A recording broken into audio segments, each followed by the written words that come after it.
Here and then I found Pee Wee McCall and Nate McCall, and they was the first people to start helping me, and they put me through both of my fights. You know, they've helped me more than anybody else.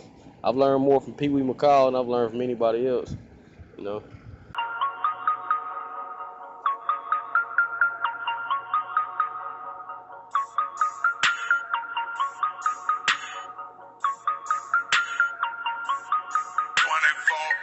Nigga 7 days a week.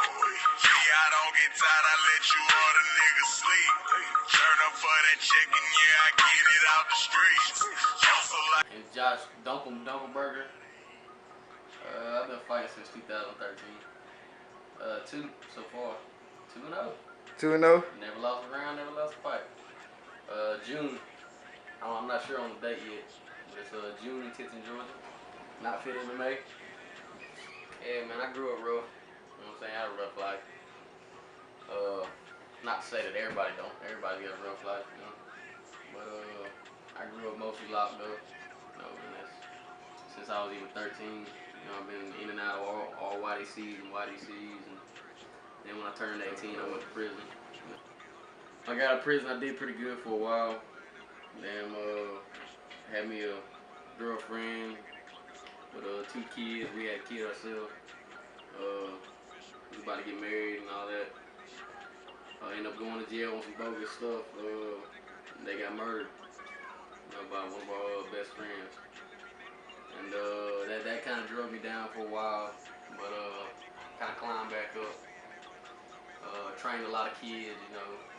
One was my stepson, another was a kid we had named Chance. You know, Chance was a standout, real standout. You know, this and everything I said, we got real close. Here recently, he died. He fought his first fight, won his fight perfectly, you know, just executed everything he was supposed to. He was so excited. And then he got hit by a truck on his way to school, you know. So it really devastated me too, again, you know, but it really did nothing more than motivate me to do it because he couldn't do it anymore. And as much as that kid wanted it, you know, I gotta go out now and I gotta make it happen. You know, I gotta make stuff real. I was born in Albany, and about the middle of my life, I spent a lot of time in Albany, a lot of time in Tipton, in between, really going back and forth between my mom and my dad, my grandparents. I've been fighting since I was in grade school, and I was a small kid. Kids started getting a lot bigger than me at about middle school. They all started blowing up, and I'm not really hitting no growth spurt, so my pops got me working out. I started working out, that's when I really got into actual MMA, you know, but I've been watching UFC since Royce Gracie, you know, since I was a little kid, you know, since I was 6 years old. So, you know, first thing I got into was jiu-jitsu, you know. Other than that, you know, boxing came later, Muay Thai came later, you know, not a lot of Muay Thai, but a lot of boxing, you know, and did a lot in prison. When I was in prison, I trained every day, worked out every day, you know, wrestled every day with some of my partners.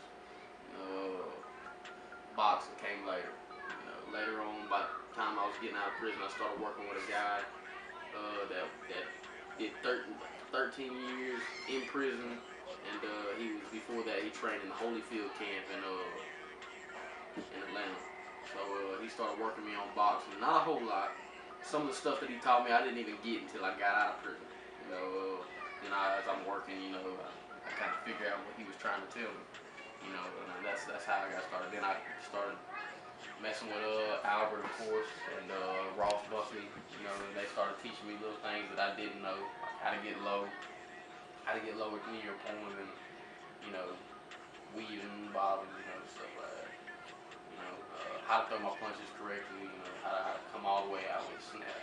You know, but other than that, you know, it's just kind of been a rough little roller coaster. You know, ups and downs. You know, me getting motivated and doing good, and then something will happen. You know, it's just like a fight either way. You know, it's always been a fight in my life.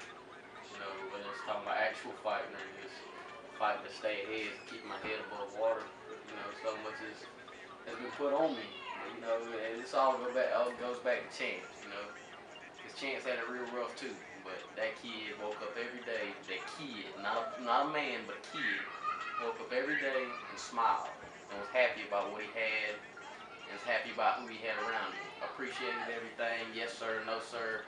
I was never like that. I was bitter. I hated life. I hated people. You know, I hated authority. I wasn't willing to take criticism or hear criticism, anything like that. I just, I snapped. I didn't want to hear what anybody else had to say, and that was not the right way to go. It's not the right person to be. And I look at how Chance was, and that motivates me to be a better person, to do things the way he did. You know, get up and fight, get up and run, get up and do whatever I got to do to smile every day. You know, because when I don't train, I don't do things, and I'm not pushing towards another fight, I'm not happy. You know, that's just like him. He wasn't happy unless he was pushing towards another fight. And that's why I'm gonna do this. That's why I'm gonna go out and I'm gonna win this fight. And I'm only gonna win this fight. This fight's over with. Whoever's put against me in the next fight, you're going out in first. Not the second, not the third. First, pro fighter. Definitely a pro fighter. Don't know where, don't know how, don't know what I'm gonna do when I get there. But definitely a pro fighter. Promise I ain't trying to swag, I just got a lot of that. Anybody try me, I'ma put them in the fight bag. Follow that, copy that, pounds in the garbage bag. Bank in the bank, y'all leaving in the drum bag. Call them back, go follow back. Quicker than I got it in.